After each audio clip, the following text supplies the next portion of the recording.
Hi, I'm Lois Ryan, and I have been teaching at Manchester Community College since 1981. So I have been here for 31 years, and they have been 31 wonderful years. And I was thinking about my first recollection of Manchester Community College, and it came when I was a young girl, and my mother was reading the Manchester Evening Herald one night, and there was an article in the paper, and it said something about the possibility of a college being built in our town. And I remember she was reading it aloud, and then she put the paper down and reflected for a moment and said, that's going to be something. And she was right. It really was something and continues to be something. And I'm just very happy to be a part of it, especially since I was brought up in this town. I went to the grammar school and junior high and high school, and then came here to teach for my teaching career. So my entire education has really been in this town, and I think I've just been very fortunate to have had that experience. Right. So what was the reason you chose to come to MCC, the first job application? The first job application really had to do with job security. I was teaching part-time at Central Connecticut, and there was talk of a possible tenure track position coming up, but it was just talk, and so there was a tenure track position here, and it meant job security, and I thought, well, let's give it a try, and I was very fortunate to be able to get the job. I did start out as a part-timer for one semester, but then I did get the full-time job here. And what was the hiring process like? The hiring process was the typical search committee, where you had several people on a search committee from various areas of the college. I do recall the search committee. I think you remember everybody who's on the search committee. And I remembered at the time I was hired, they were looking for a unique set of credentials, which I happened to have. It was unique at the time, and I remember feeling very confident at the interview that I was going to get the job. It was probably one of the few times in my life that I wasn't nervous, and I just felt very confident that I was going to get the job, and I did, and I've considered myself very lucky since. Who was the division director at that time? Well, I wrote down in this piece of paper, I was looking back, and I said, I've been here through 3 presidents, 6 academic deans, and 9 division directors. The division director at the time was Alden Bucher, and so it goes back that far, yeah. Right, so take us to that first time in the classroom, first impression of being in the classroom, working here at the college full-time. What was that first week like? Well, it was wonderful, hectic, of course, but just wonderful, because right from the beginning, everybody was so supportive. I taught on mostly on the lower campus, and actually my first full-time assignment was at 4 locations. I taught at the Hartford Road campus. I taught at what we call the lower campus or the East campus. I taught at Penny High School in East Hartford and the Etna in Hartford. They needed a full-time instructor, but they had to cobble together this position, and so for my first semester here, I taught at 4 different locations. So it was kind of interesting.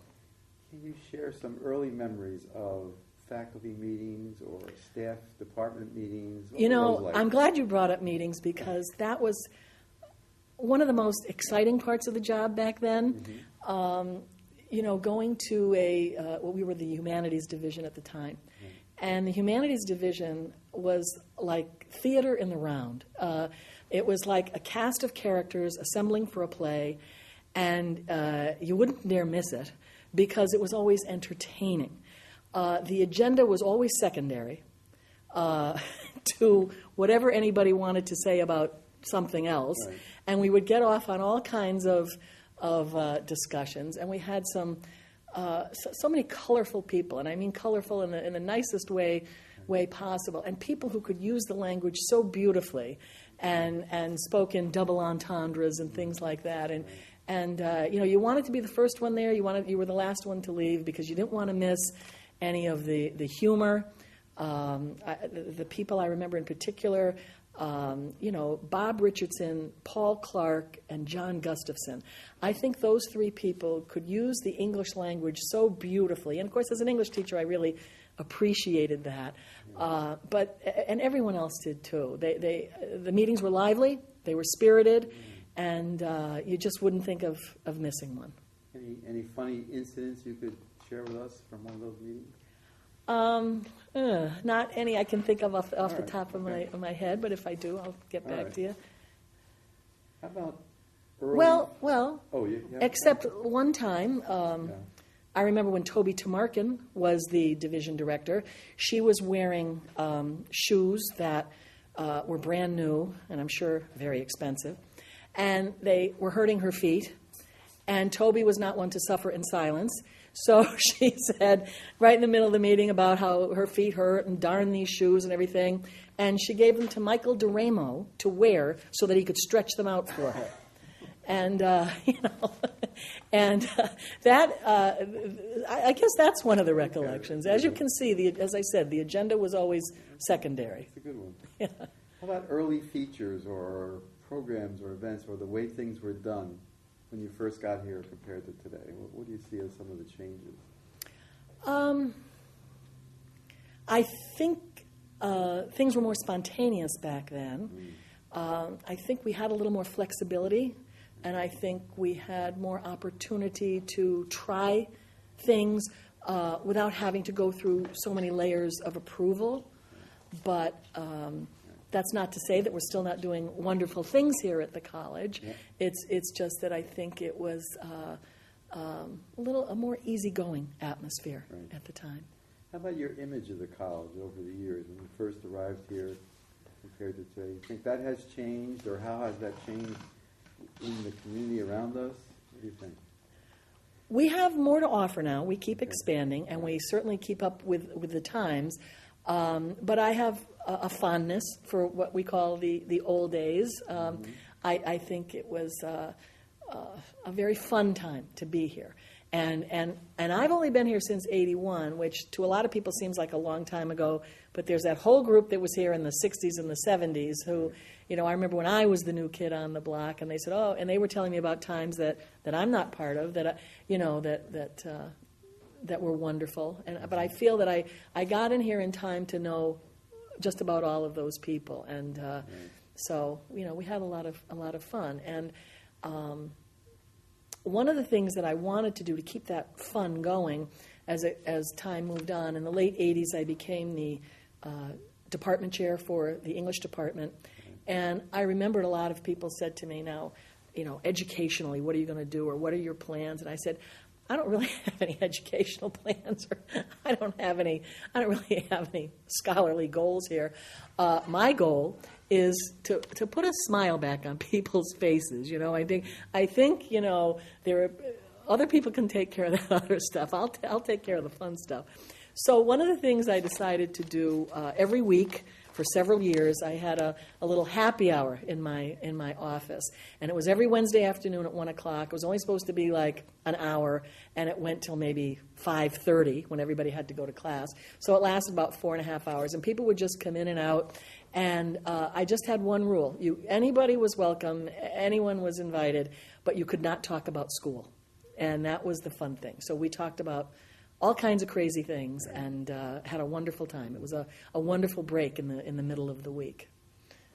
How about some significant moments at MCC, whether they're programs or events, guest speakers? Anything stand out for you? Well, I was happy as chair that I had a lot of flexibility to bring in some people. I remember I brought in a Pulitzer Prize-winning poet who was able to come to the college for a week and go into all the English classes. Yeah. So I remember that. I thought that was a big deal that I was able to do. And there were other programs like that where I had the opportunity to bring in some heavy hitters, some names who could come to the college, and I enjoyed doing that for the college. Great. How about colleagues or students? Anybody has left a lasting impression on you in your working relationship with them? Well, other than you. I'm sure that will make it into the tape. Can we highlight that? It's funny. There were just so many. I wish I had known that was one of the questions. It's hard to single out anyone. We just work so well together, and we had such a good time here at the college, and I think one of the things that I still enjoy about teaching, because people are asking me, "Well, you've been here 31 years now, and are you thinking of retiring?" And it's not in the cards for me right now. But what I still enjoy about being here is that we still have the students' best interests at heart. I still feel that we still have that, and we still have fun. And as long as I still have fun, and as long as we still have the students' best educational interests at heart, I'll be around to be part of that. So you're saying that aspect was true in 1981, and it's still true today. So that's kind of been a continuous. Yeah, that's a constant. There's been a lot of variables, but that's been a constant. A lot of people have talked about the kind of spirit on the campus among colleagues. Mm-hmm. Did you feel the same way? I think you probably have. And could you just talk about that? Well, yes. I mean, my advice to anyone who's coming on to the campus for the first time as an employee or as an instructor is to get to know your colleagues as best you can, and to have fun and to enjoy it. It goes all too fast. I mean, I really feel like I just stepped on this campus yesterday, and here it's 30 plus years. Enjoy it while you can, because we are in a unique position to have a very social element to our job. In some places you don't have it, especially as an instructor, where you can schedule classes at certain times or your meetings at certain times, and you have a certain flexibility. Even though there's a lot of work, you can still sort of schedule your own time and really get to know your colleagues. So I think that's been a big part of the joy. If you don't like the people you're working with, it really does make it a cumbersome thing to come to work each day. And I guess what's the saying, if you do something you love, you never work a day in your life, So it's been I think a lot of people would say that about this place. What about the move up to the upper campus from the lower campus? Well, which move do you mean? From Faculty East to the low building? Or do you mean from Faculty East to this building? Because I technically never made that move to the low building. I stayed down there. Well, I prefer the lower campus because of the way it was configured. It was configured in such a way that I really think I saw just about everybody every day. You saw them in the hallway, you saw them in the photocopy room, you saw them at the water fountain, and then when it was time to go to class, everybody just took off together, and you walked with a lot of people to the same location. And so and if they were in the next building, they were coming out of their building, and you saw them. Here, the way the building is configured, I don't see as many people. I have a certain path that I run, and I see those same people every day. So there are a lot of colleagues that I don't see. As a result, there was a time when I can honestly say I knew every single person on this campus, and I don't now. I don't know all that many. Yeah. Mm-hmm. Yeah, the Faculty East and Faculty West, the way they were set up. The way it was configured. And with the walls not completely to the ceiling. And just, yeah. Kind of a family. Well, there's something. Something significant. There was an occasional time when we would just get up on our desks and do the wave. There were times when we would do that. Gosh, I haven't done the wave in a long time here, but we would do that. Yeah. Or stand up on your desk and just look over and say to somebody, "Hey, what are you doing over there?" We would actually do that. Well, so there were initiatives that you want to be sure to bring out besides your chairmanship, which was a healthy part of your tenure. But are there other things, curriculum development programs that you were involved with, either implementing? Well, when I first came to the college, we did not have. One of the things I was asked to do was to develop a reading program and a study skills program. So I did that many years ago. Things are cyclical. They've kind of redeveloped those in recent years. Also, when I first came to the college, I was the first person to start a writing center the writing lab. So that was initially what I was hired for.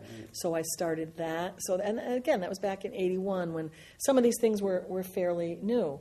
And looking at the developmental curriculum at the time and establishing that. Because up to that point it had been sort of vague or disorganized, and it was, we had to put that together then and get that going. Right. And of course, through the years, it's been developed by other people as well. Yeah. So those were some of the new initiatives that I had to be involved with: the development of reading courses, the development of developmental courses in reading and English in particular, and then the writing lab. Mm-hmm. Thanks. That ends our questions. But anything else that you want to add or bring up? This is your. You have notes. I have notes. Is there anything here that I wanted to say? No, I guess that's it. I just wanted to say those few things, and I appreciate the opportunity to be part of this project. I think it's a wonderful idea. I think it's a wonderful idea. Thanks for coming in. Okay, thank you.